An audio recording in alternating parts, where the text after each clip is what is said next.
Shalom, selamat pagi, damai di hati. Mari kita terus melanjutkan bacaan renungan harian. Jangan kita melupakan sejarah. Judul renungan hari ini tanggal 14 Mei. Bebas dari struktur organisasi, bukanlah bebas dari masalah. Ayat inti terdapat dalam kitab 1 Timotius 1 ayat 3. Demikian firman Tuhan. Ketika aku hendak meneruskan perjalananku ke wilayah Makedonia, aku telah mendesak engkau supaya engkau tinggal di Efesus dan menasihatkan orang-orang tertentu agar mereka jangan mengajarkan ajaran lain. Mari kita dengarkan penjelasannya. Umat Kristen mula-mula mungkin saja tidak memiliki struktur yang agak formal dan mereka mungkin tidak merasa membutuhkannya. Karena Yesus akan segera kembali. Namun, Yesus tidak datang secepat yang mereka harapkan.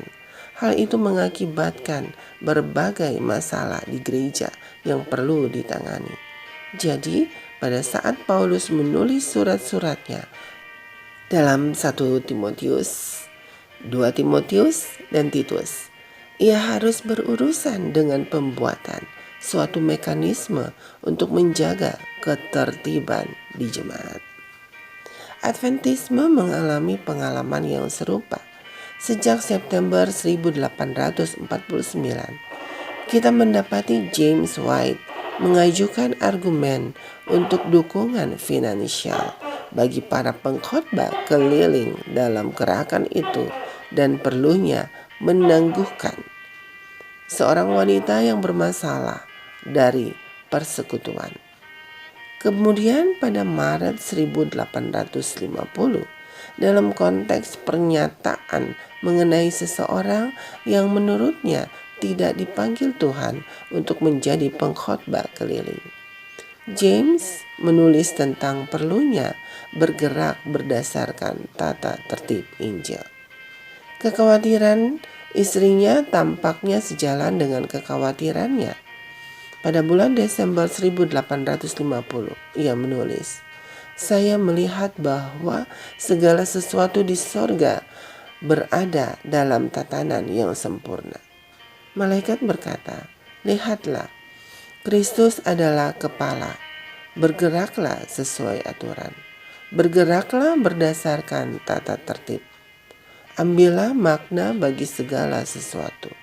Malaikat berkata, "Lihatlah dan ketahuilah betapa sempurna, betapa indahnya tatanan di surga. Ikutlah itu." Ia melanjutkan dengan berbicara tentang fanatisme dan tentang mereka yang telah dipecat karena perilaku mereka yang tidak pantas. Menjelang akhir, ia mencatat bahwa jika Israel, yaitu gereja, bergerak dengan mantap, berjalan sesuai dengan tatanan Alkitab, maka mereka akan sangat kuat seperti pasukan dengan panji-panji. Kepedulian awal James dan Ellen White mengenai organisasi tampaknya memiliki dasar yang sama. Keduanya takut akan ketidakteraturan, kefanatikan, perwakilan yang tidak sah dalam gerakan penganut Sabat yang sedang berkembang. Kembali lagi, pada awal tahun 1850-an terjadi pertumbuhan pesat dalam jumlah orang percaya yang tertarik oleh logika khotbah mengenai Sabat.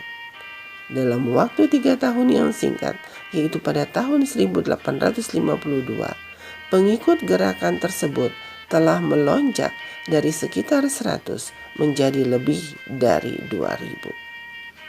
Meskipun pertumbuhan itu baik, namun hal itu juga membawa masalah dan tantangan baru. Misalnya, tanpa adanya struktur di atas tingkat jemaat, maka kelompok-kelompok penganut hari Sabat yang tersebar menjadi mangsa empuk bagi orang-orang fanatik dan pengkhotbah yang tidak resmi. Tolonglah kami, Bapa, untuk belajar menghargai nilai struktur dalam pekerjaanmu, sama seperti kami melakukannya dalam kehidupan pribadi kami. Saudaraku, demikianlah renungan hari ini. Tuhan Yesus memberkati. Amin.